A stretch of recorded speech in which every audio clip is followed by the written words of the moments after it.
Chapter 12. The Woman in the Church. Don Juan and I sat in silence. I had run out of questions, and he seemed to have said to me all that was pertinent.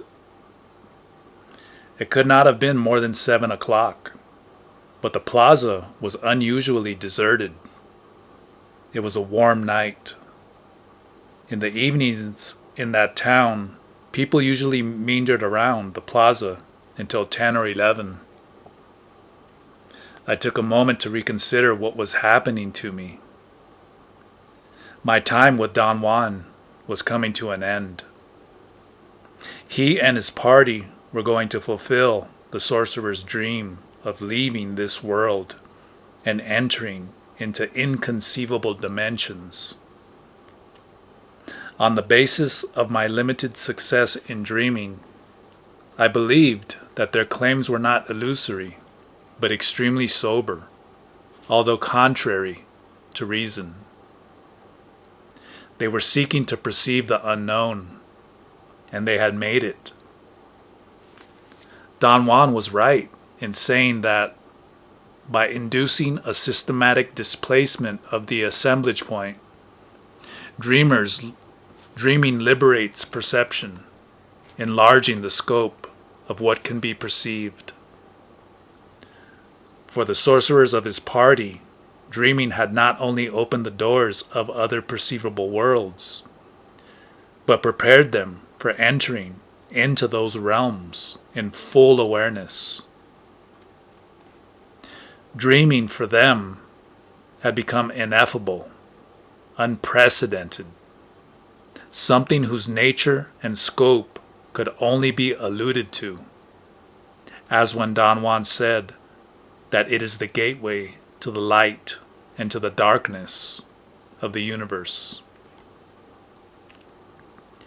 There was only one thing pending for them: my encounter with the Death Defier. I regretted that Don Juan had not given me notice so that I could prepare myself better.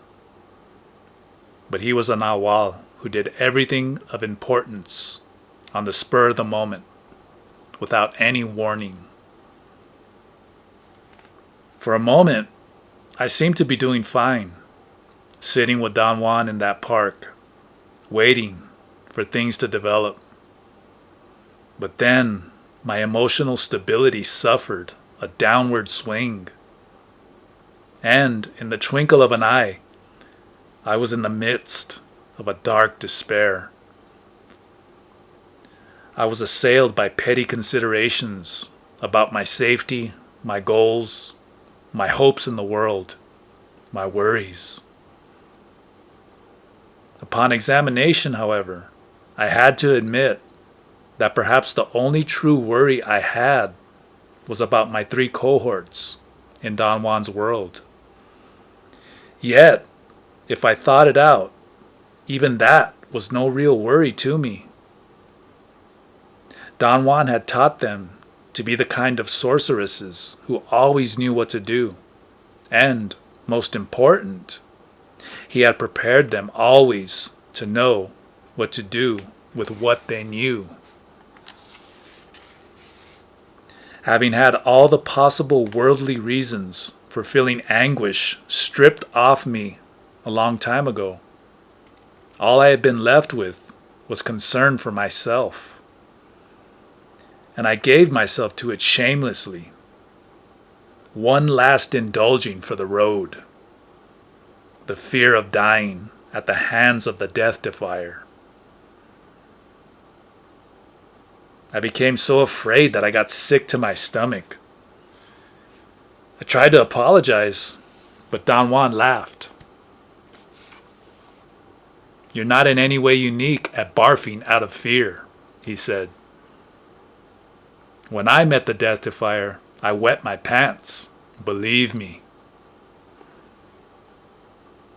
I waited in silence for a long, unbearable moment. "Are you ready?"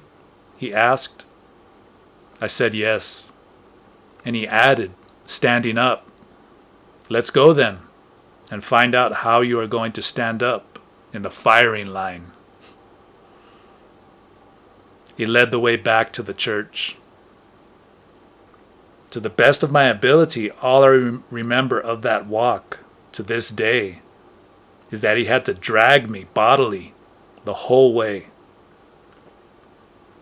I do not remember arriving at the church or entering it. The next thing I knew, I was kneeling on a long, worn-out wooden pew next to the woman I had seen earlier. She was smiling at me. Desperately, I looked around, trying to spot Don Juan, but he was nowhere in sight.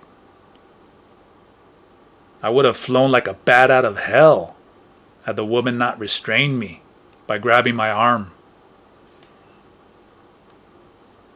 "Why should you be so afraid of poor little me?" the woman asked me in English. I stayed glued to the spot where I was kneeling. What had taken me entirely and instantaneously was her voice. I cannot describe what it was about its raspy sound that called out the most recondite memories in me. It was as if I had always known that voice. I remained there immobile, mesmerized by that sound. She asked me something else in English, but I could not make out what she was saying. She smiled at me knowingly. "It's all right," she whispered in Spanish. She was kneeling to my right. I understand real fear. I live with it. I was about to talk to her when I heard the emissary's voice in my ear. "It's the voice of Ermelinda, your wet nurse," it said. The only thing I had ever known about Ermelinda was the story I was told of her being accidentally killed by a runaway truck. That the woman's voice would stir such deep old memories was shocking to me. I experienced a momentary agonizing anxiety. "I am your wet nurse," the woman exclaimed softly. "How extraordinary! Do you want my breast?" Laughter convulsed her body. I made a supreme effort to remain calm, yet I knew that I was quickly losing ground, and in no time at all was going to take leave of my senses. "Don't mind my joking," the woman said in a low voice. "The truth is that I like you very much. You are bustling with energy, and we are going to get along fine." Two older men knelt down right in front of us. One of them turned curiously to look at us. She paid no attention to him and kept on whispering in my ear. "Let me hold your hand," she pleaded. But her plea was like a command. I surrendered my hand to her, unable to say no. "Thank you. Thank you for your confidence and your trust in me," she whispered. The sound of her voice was driving me mad. Its raspiness was so exotic, so utterly feminine. Not under any circumstances would I have taken it for a man's voice, laboring to sound womanly. It was a raspy voice, but not a throaty or harsh-sounding one. It was more like the sound of bare feet softly walking on gravel. I made a tremendous effort to break an invisible sheet of energy that seemed to have enveloped me. I thought I succeeded. I stood up, ready to leave, and I would have had not the woman also stood up and whispered in my ear, "Don't run away. There is so much I have to tell you. I automatically sat down, stopped by curiosity. Strangely, my anxiety was suddenly gone, and so was my fear. I even had enough presence to ask the woman, "Are you really a woman?" She chuckled softly, like a young girl. Then she voiced a convoluted sentence. "If you dare to think that I would transform myself into a fearsome man and cause you harm, you are gravely mistaken," she said, accentuating even more that strange, mesmeric voice. "You are my benefactor. I am your servant, as I have been the servant of all the Nawals who preceded you." Gathering all the energy I could, I spoke my mind to her. "You are welcome to my energy," I said. "It's a gift from me to you. But I don't want any gifts of power from you, and I really mean this." "I can't take your energy for free," she whispered. "I pay for what I get. That's the deal. It's foolish to give your energy for free." "I've been a fool all my life. Believe me," I said. "I can surely afford to make you a gift. I have no problem with it. You need the energy. Take it. But I don't need to be saddled with unnecessaries. I have nothing, and I love it." "Perhaps," she said pensively. Aggressively, I asked her whether she meant that perhaps she would take my energy, or that she did not believe I had nothing and loved it.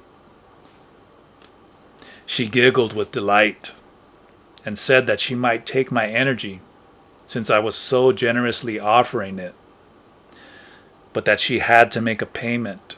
She had to give me a thing of similar value. As I heard her speak, I became aware that she spoke Spanish with the most extravagant foreign accent.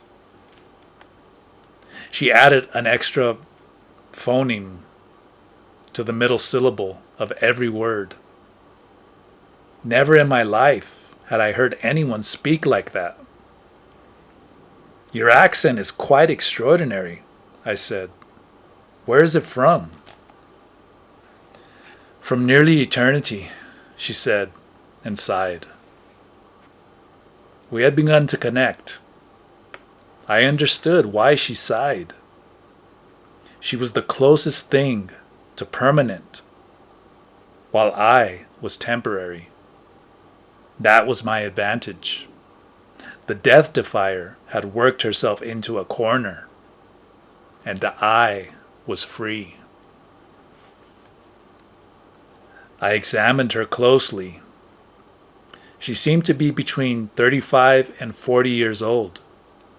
She was a dark, thoroughly Indian woman, almost husky, but not fat or even hefty. I could see that the skin of her forearms and hands was smooth, the muscles firm and youthful. I judged that she was 5 feet 6 or 7 inches tall. She wore a long dress, a black shawl, and guaraches.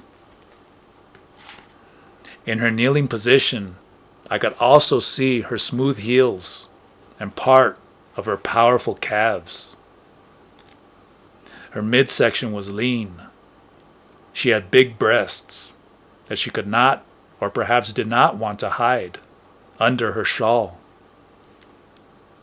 Her hair was jet black and tied in a long braid. She was not beautiful, but she was not homely either. Her features were in no way outstanding. I felt that she could not possibly have attracted anybody's attention, except for her eyes, which she kept low, hidden beneath downcast eyelids. Her eyes were magnificent, clear, peaceful. Apart from Don Juan's, I had never seen eyes more brilliant, more alive. Her eyes put me completely at ease. Eyes like that could not be malevolent. I had a surge of trust and optimism, and the feeling that I had known her all my life. But I was also very conscious of something else, my emotional instability. It had always plagued me in Don Juan's world, forcing me to be like a yo-yo. I had moments of total trust and insight, only to be followed by abject doubts and distrust. This event was not going to be different. My suspicious mind suddenly came up with the warning thought that I was falling under the woman's spell. "You learned Spanish late in life, didn't you?" I said, just to get out from under my thoughts and to avoid her reading them. "Only yesterday," she retorted, and broke into a crystalline laughter. Her small, strangely white teeth shining like a row of pearls. People turned to look at us. I lowered my forehead, as if in deep prayer. The woman moved closer to me. "Is there a place where we could talk?" I asked. "We are talking here," she said. "I have talked here with all the Nahuals of your line. If you whisper, no one will know we are talking." I was dying to ask her about her age, but a sobering memory came to my rescue. I remembered a friend of mine who for years had been setting up all kinds of traps to make me confess my age to him. I detested his petty concern, and now I was about to engage in the same behavior. I dropped it instantly. I wanted to tell her about it, just to keep the conversation going. She seemed to know what was going through my mind. She squeezed my arm in a friendly gesture, as if to say that we had shared a thought. "Instead of giving me a gift, can you tell me something that would help me in any way?" I asked her. She shook her head.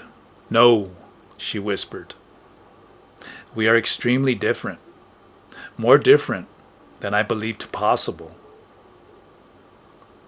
She got up and slid sideways out of the pew. She deftly genuflected as she faced the main altar. She crossed herself and signaled me to follow her to a large side altar to our left. We knelt in front of a life-size crucifix. Before I had time to say anything, she spoke. "I've been alive for a very, very long time," she said. "The reason I have had this long life is that I control the shifts and movements of my assemblage point. Also, I don't stay here in your world too long. I have to save the energy I get from the Nahuals of your line." "What is it like to exist in other worlds?" I asked. "It's like in your dreaming, except that I have more mobility, and I can stay longer anywhere I want. Just like if you would stay as long as you wanted in any of your dreams. When you are in this world, are you pinned down to this area alone? No, I go everywhere I want. Do you always go as a woman? I have been a woman longer than a man. Definitely, I like it much better. I think I've nearly forgotten how to be a man. I am all female. She took my hand and made me touch her crotch. My heart was pounding in my throat. She was indeed a female. I can't just take your energy, she said, changing the subject. We have to strike another kind of agreement. Another wave of mundane reasoning hit me then. I wanted to ask her where she lived when she was in this world. I did not need to voice my question to get an answer. You're much, much younger than I, she said, and you already have difficulty telling people where you live. And even if you take them to the house you own or pay rent on, that's not where you live. There are so many things I want to ask you, but all I do is think stupid thoughts, I said. You don't need to ask me anything, she went on. You already know what I know. All you needed was a jolt in order to claim what you already know. I am giving you that jolt. Not only did I think stupid thoughts, but I was in a state of such suggestibility that no sooner had she finished saying that I knew what she knew, then I felt I knew everything. And I no longer needed to ask any more questions. Laughingly, I told her about my gullibility. You're not gullible, she assured me with authority. You know everything, because you're now totally in the second attention. Look around. For a moment, I could not focus my sight. It was exactly as if water had gotten into my eyes. When I arranged my view, I knew that something portentous had happened. The church was different, darker, more ominous, and somehow harder. I stood up and took a couple of steps toward the nave. What caught my eye were the pews. They were made not out of lumber, but out of thin, twisted poles. These were homemade pews, set inside a magnificent stone building. Also, the light in the church was different. It was yellowish, and its dim glow cast the blackest shadows I had ever seen. It came from the candles of the many altars. I had an insight about how well candlelight mixed with the massive stone walls and ornaments of a colonial church. The woman was staring at me. The brightness of her eyes was most remarkable. I knew then that I was dreaming, and she was directing the dream. But I was not afraid of her or of the dream. I moved away from the side altar and looked again at the nave of the church. There were people kneeling in prayer there. Lots of them. Strangely small, dark, hard people. I could see their bowed heads all the way to the foot of the main altar. The ones who were close to me stared at me obviously in disapproval. I was gaping at them and at everything else. I could not hear any noise though. People moved, but there was no sound. I can't hear anything, I said to the woman, and my voice boomed, echoing as if the church were a hollow shell. Nearly all the heads turned to look at me. The woman pulled me back into the darkness of the side altar. "You will hear if you don't listen with your ears," she said. "Listen with your dreaming attention." It appeared that all I needed was her insinuation. I was suddenly flooded by the droning sound of a multitude in prayer. I was instantly swept up by it. I found it the most exquisite sound I had ever heard. I wanted to rave about it to the woman, but she was not by my side. I looked for her. She had nearly reached the door. She turned there to signal me to follow her. I caught up with her at the portico. The streetlights were gone. The only illumination was moonlight. The facade of the church was also different. It was unfinished. Square blocks of limestone lay everywhere. There were no houses or buildings around the church. In the moonlight, the scene was eerie. "Where are we going?" I asked her. "Nowhere," she replied. "We simply came out here to have more space, more privacy. Here, we can talk our little heads off." She urged me to sit down on a quarried, half-chiseled piece of limestone. "The second attention has endless treasures to be discovered," she began. The initial position in which the dreamer places his body is of key importance. And right there is the secret of the ancient sorcerers, who were already ancient in my time. Think about it. She sat close to me. She sat so close to me that I felt the heat of her body. She put an arm around my shoulder and pressed me against her bosom. Her body had a most peculiar fragrance. It reminded me of trees or sage. It was not that she was wearing perfume.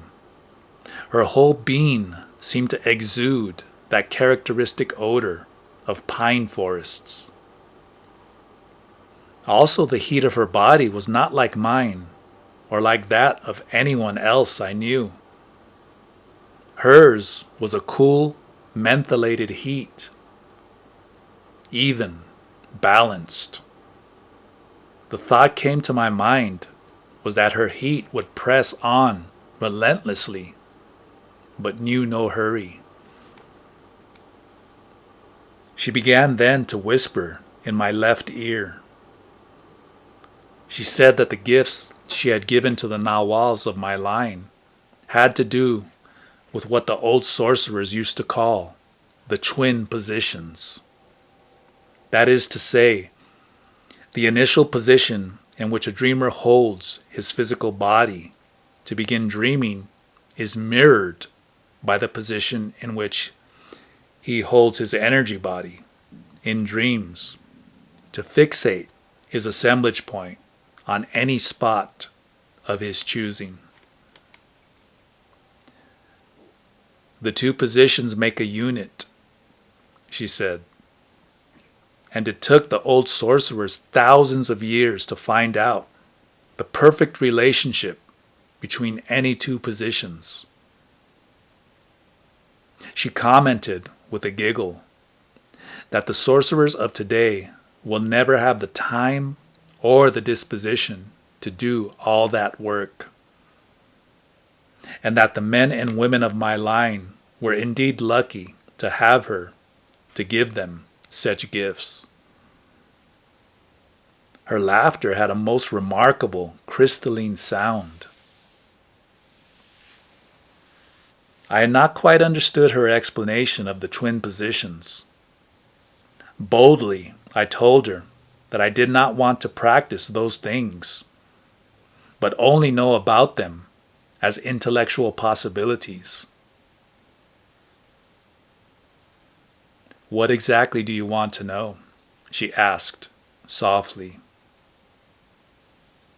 "Explain to me what you mean by the twin positions, or the initial position in which a dreamer holds his body to start dreaming," I said. "How do you lie down to start your dreaming?" she asked. "Any which way. I don't have a pattern. Don Juan never stressed this point." "Well, I do stress it," she said, and stood up. She changed positions.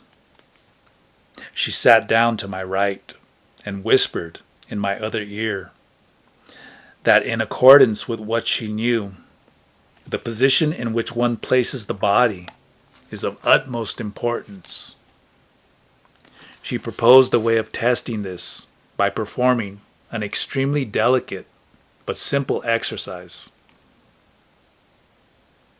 "Start your dreaming by lying on your right side, with your knees a bit bent," she said. "The discipline is to maintain that position and fall asleep in it.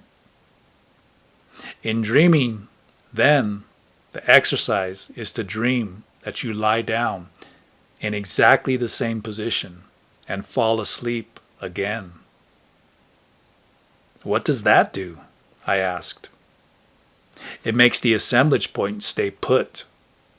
And I mean really stay put in whatever position it is at the instant of that second falling asleep." "What are the results of this exercise?" "Total perception. I am sure your teachers have already told you that my gifts are gifts of total perception." "Yes, but I think I'm not clear about what total perception means." I lied. She ignored me and went on to tell me that the four variations to fall asleep lying on the right side, the left, the back, and the stomach.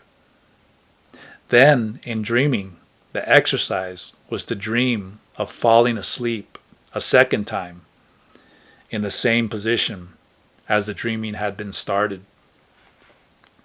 She promised me extraordinary results, which she said were not possible to foretell. She abruptly changed the subject and asked me, "What's the gift you want for yourself?"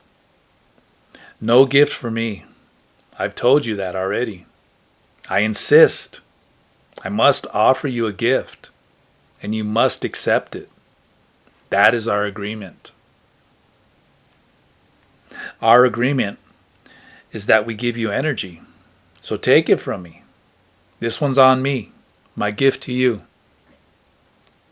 The woman seemed dumbfounded, and I persisted in telling her it was all right with me that she took my energy. I even told her that I liked her immensely. Naturally, I meant it. There was something supremely sad and, at the same time, supremely appealing about her. "Let's go back inside the church," she muttered. "If you really want to make me a gift," I said, "take me for a stroll in this town, in the moonlight." She shook her head affirmatively. "Provided that you don't say a word," she said. "Why not?" I asked, but I already knew the answer. "Because we are dreaming," she said. "I'll be taking you deeper into my dream." She explained that as long as we stayed in the church, I had enough energy to think and converse, but that beyond the boundaries of that church, it was a different situation. "Why is that?" I asked, daringly. In a most serious tone, which not only increased her eeriness, but terrified me, the woman said, "Because there is no out there. This is a dream. You are at the fourth gate of dreaming my dream." She told me that her art was to be capable of projecting her intent, and that everything I saw around me was her intent. She said in a whisper that the church and the town were the results of her intent. They did not exist, yet they did. She added, looking into my eyes, that this is one of the mysteries of intending in the second attention, the twin positions of dreaming.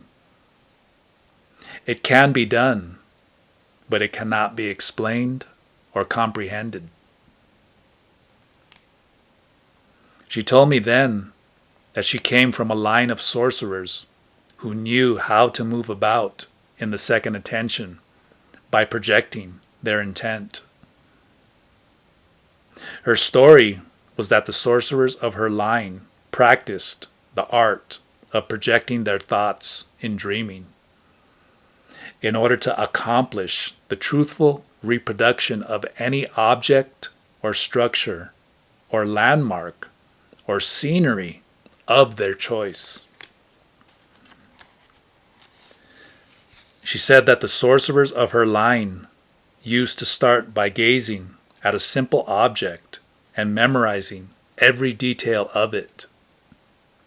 They would then close their eyes and visualize the object and correct their visualization against the true object until they could see it in its completeness with their eyes shut. The next thing in their developing scheme was to dream with the object and create in the dream, from the point of view of their own perception, a total materialization of the object. This act, the woman said, was called the first step to total perception. From a simple object, those sorcerers went on to take more and more complex items. Their final aim was for all of them together to visualize a total world, then dream that world, and thus recreate a totally veritable realm where they could exist. When any of the sorcerers of my line were able to do that, the woman went on, they could easily pull anyone into their intent, into their dream. This is what I am doing to you now, and what I did to all the Nawals of your line. The woman giggled. "You better believe it," she said, as if I did not. Whole populations disappeared dreaming like that. This is the reason I said to you that this church and this town are one of the mysteries of intending in the second attention. You say that whole populations disappeared that way? How was it possible? I asked. They visualized and then recreated in dreaming the same scenery, she replied. You've never visualized anything, so it's very dangerous for you to go into my dream. She warned me then that to cross the fourth gate and travel to places that exist only in someone else's intent was perilous, since every item in such a dream had to be an ultimately personal item. "Do you still want to go?" she asked. I said yes. Then she told me more about the twin positions. The essence of her explanation was that if I were, for instance, dreaming of my hometown, and my dream had started when I lay down on my right side, I could very easily stay in the town of my dream if I would lie on my right side in the dream and dream that I had fallen asleep. The second dream not only would necessarily be a dream of my hometown, but would be the most concrete dream one can imagine. She was confident that in my dreaming training, I had gotten countless dreams of great concreteness. But she assured me that every one of them had to be a fluke. For the only way to have absolute control of dreams was to use the technique of the twin positions. "And don't ask me why," she added. "It just happens, like everything else." She made me stand up and admonished me again not to talk or stray from her. She took my hand gently, as if I were a child, and headed toward a clump of dark silhouettes of houses. We were on a cobbled street.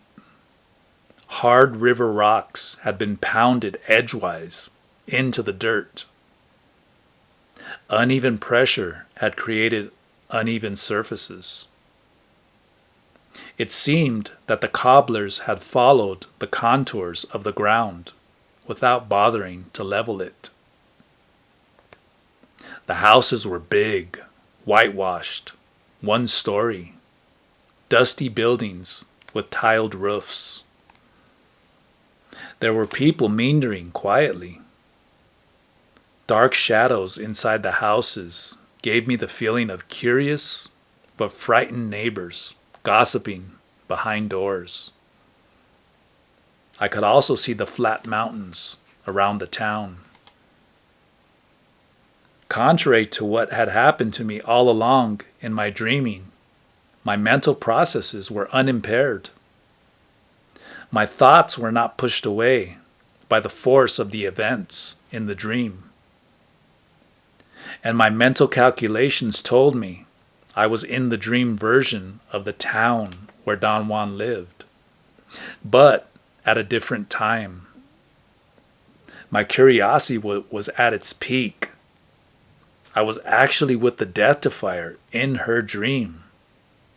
But was it a dream? She herself had said it was a dream. I wanted to watch everything, to be super alert. I wanted to test everything by seeing energy. I felt embarrassed, but the woman tightened her grip on my hand, as if to signal me that she agreed with me. Still, feeling absurdly bashful, I automatically stated out loud my intent to see. In my dreaming practices, I had been using all along the phrase, "I want to see energy." Sometimes I had to say it over and over until I got results. This time, in the woman's dream town, as I began to repeat it in my usual manner, the woman began to laugh. Her laughter was like Don Juan's, a deep, abandoned belly laugh. "What's so funny?" I asked, somehow contaminated by her mirth.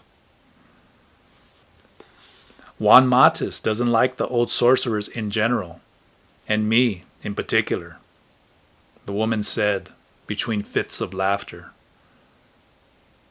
"All we have to do in order to see in our dreams is to point with our little finger at the item we want to see. To make you yell in my dream is his way to send me his message. You have to admit that he's really clever. She paused for a moment, then said in the tone of a revelation, "Of course. To yell like an asshole works too." The sorcerer's sense of humor bewildered me beyond measure. She laughed so hard, she seemed to be unable to proceed with our walk. I felt stupid. When she calmed down and was perfectly poised again, she politely told me that I could point at anything I wanted in her dream, including herself. I pointed at a house with the little finger of my left hand. There was no energy in that house. The house was like any other item of a regular dream. I pointed at everything around me with the same result. "Point at me," she urged me. "You must corroborate that this is the method dreamers follow in order to see." She was thoroughly right. That was the method. The instant I pointed my finger at her, she was a blob of energy. A very peculiar blob of energy, I may add. Her energetic shape was exactly as Don Juan had described it. It looked like an enormous seashell, curled inwardly along a cleavage that ran its length. "I am the only energy-generating being in this dream," she said. "So the proper thing for you to do is just watch everything."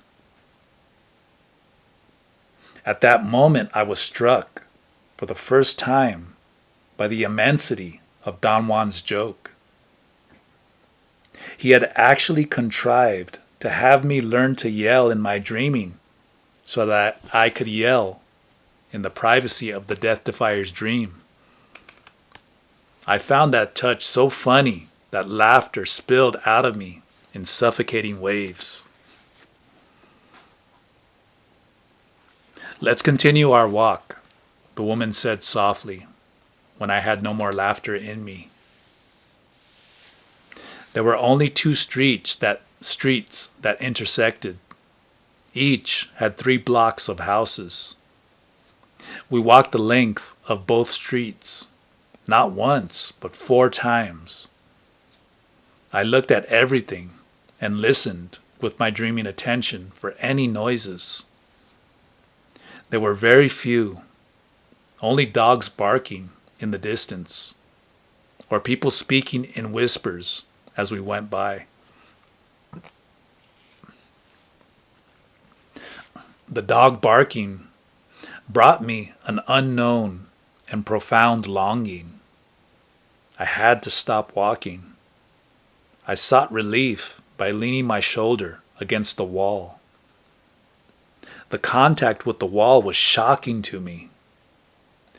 Not because the wall was unusual, but because what I had leaned on was a solid wall, like any other wall I had ever touched. I felt it with my free hand. I ran my fingers on its rough surface. It was indeed a wall. Its stunning realness put an immediate end to my longing and renewed my interest in watching everything. I was looking specifically for features that could be correlated with the town of my day. However, no matter how intently I observed, I had no success. There was a plaza in that town, but it was in front of the church, facing the portico. In the moonlight, the mountains around the town were clearly visible and almost recognizable. I tried to orient myself, observing the moon and the stars, as if I were in the consensual reality of everyday life. It was a waning moon, perhaps a day after full. It was high over the horizon. It must have been between 8 and 9 in the evening. I could see Orion to the right of the moon. Its two main stars, Betelgeuse and Rigel, were on a horizontal straight line with the moon. I estimated it to be early December. My time was May. In May, Orion is nowhere in sight at that time. I gazed at the moon as long as I could. Nothing shifted. It was the moon as far as I could tell. The disparity in time got me very excited. As I re-examined the southern horizon, I thought I could distinguish the bell-like peak visible from Don Juan's patio. I tried next to figure out where his house might have been. For one instant, I thought I found it. But I became so enthralled that I pulled my hand out of the woman's grip. Instantly, a tremendous anxiety possessed me. I knew that I had to go back to the church, because if I did not, I would simply drop dead on the spot. I turned around and bolted for the church. The woman quickly grabbed my hand and followed me. As we approached the church at a running pace, I became aware that the town in that dreaming was behind the church. Had I taken this into consideration, orientation might have been impossible. As it was, I had no more dreaming attention. I focused all of it on the architectural and ornamental details on the back of the church. I had never seen that part of the building in the world of everyday life. And I thought that if I could record its features in my memory, I could check them later against the details of the real church. That was the plan I concocted on the spur of the moment. Something inside me, however, scorned my efforts at validation. During all my apprenticeship, I had been plagued by the need for objectivity, which had forced me to check and recheck everything about Don Juan's world.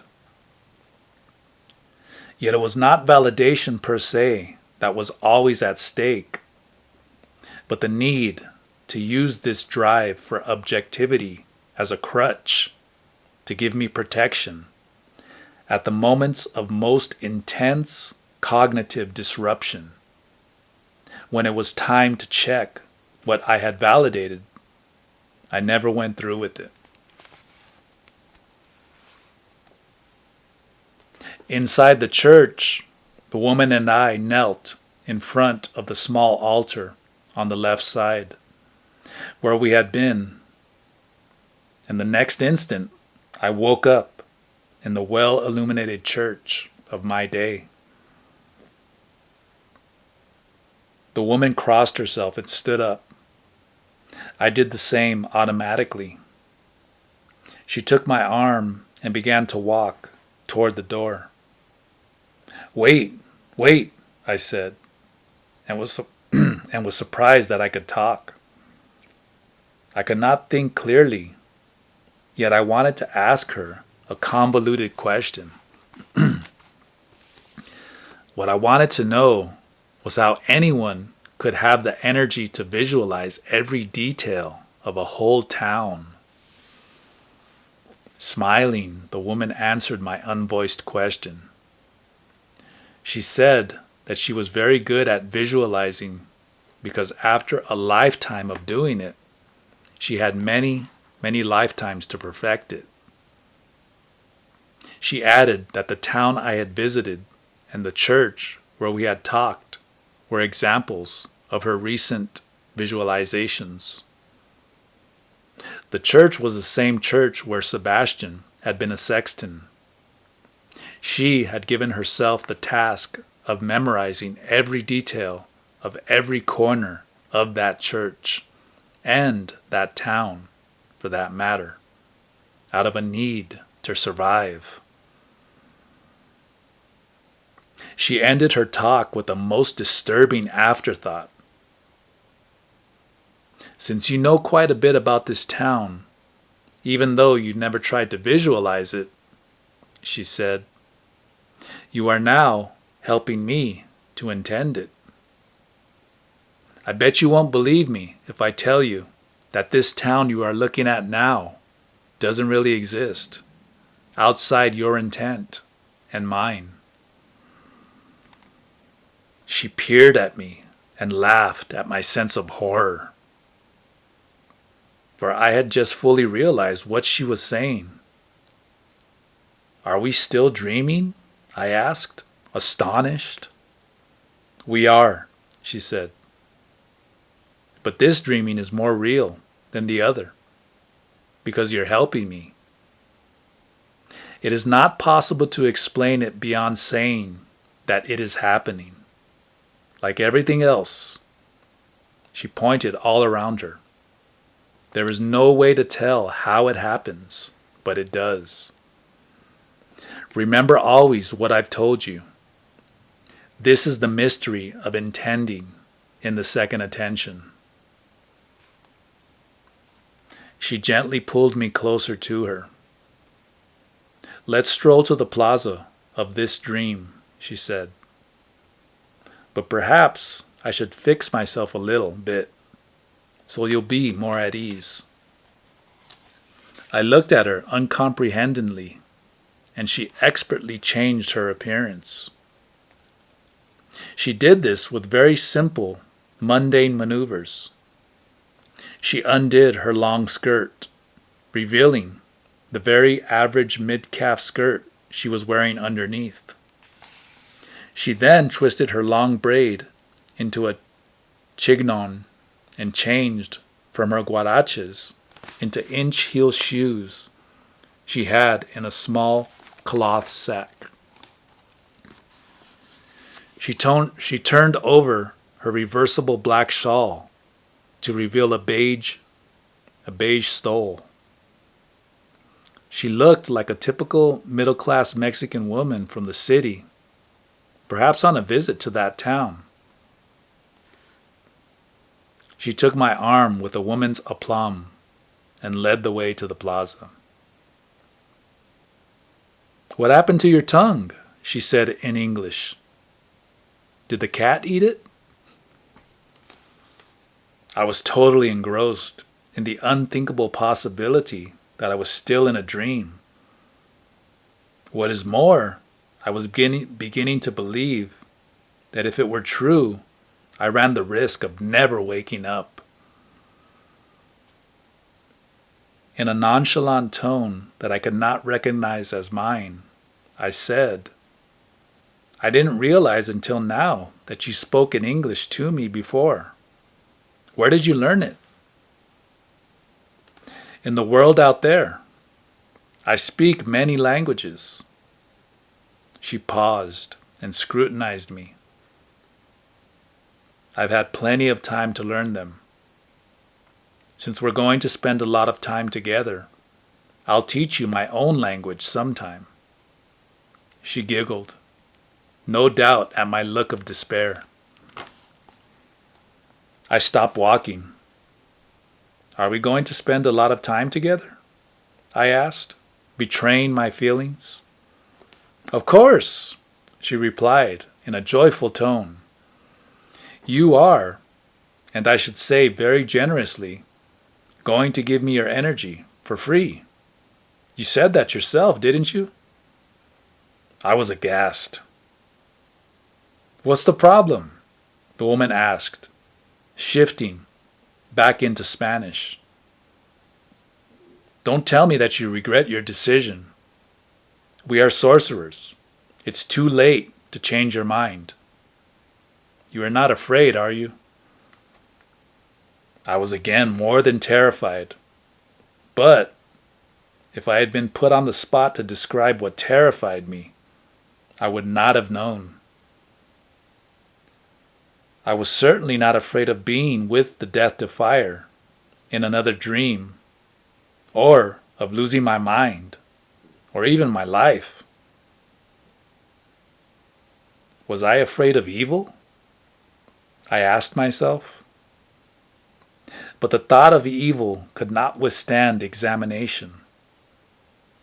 As a result of all those years on the sorcerer's path, I knew without the shadow of a doubt that in the universe only energy exists. Evil is merely a concatenation of the human mind, overwhelmed by the fixation of the assemblage point on its habitual position. Logically, there was really nothing for me to be afraid of. I knew that. But I also knew that my real weakness was to lack the fluidity to fix my assemblage point instantly on any new position to which it was displaced. The contact with the Death Defier was displacing my assemblage point at a tremendous rate, and I did not have the prowess to keep up with the push. The end result was a vague pseudo-sensation of fearing that I might not be able to wake up. "There is no problem," I said. "Let's continue our dream walk." She linked her arm with mine, and we reached the park in silence. It was not at all a forced silence, but my mind was running in circles. How strange, I thought. Only a while ago, I had walked with Don Juan from the park to the church, in the midst of the most terrifying normal fear. Now, I was walking back from the church to the park with the object of my fear, and I was more terrified than ever, but in a different, more mature, more deadly manner. To fend off my worries, I began to look around. If this was a dream, as I believed it was, there was a way to prove or disprove it. I pointed my finger at the houses, at the church, at the pavement in the street. I pointed at people. I pointed at everything. Daringly, I even grabbed a couple of people whom I seemed to scare considerably. I felt their mass. They were as real as anything I consider real, except that they did not generate energy. Nothing in that town generated energy. Everything seemed real and normal, yet it was a dream. I turned to the woman who was holding on to my arm and questioned her about it. "We are dreaming," she said in her raspy voice, and giggled. "But how can people and things around us be so real, so three-dimensional?" "The mystery of intending in the second attention," she exclaimed reverently. "Those people out there are so real that they even have thoughts." That was the last stroke. I did not want to question anything else. I wanted to abandon myself to that dream. A considerable jolt on my arm brought me back to the moment. We had reached the plaza. The woman had stopped walking and was pulling me to sit down on a bench. I knew I was in trouble when I did not feel the bench underneath me as I sat down. I began to spin. I thought I was ascending. I caught a most fleeting glimpse of the park, as if I were looking at it from above. "This is it!" I yelled. I thought I was dying. The spinning ascension turned into a twirling descent into blackness.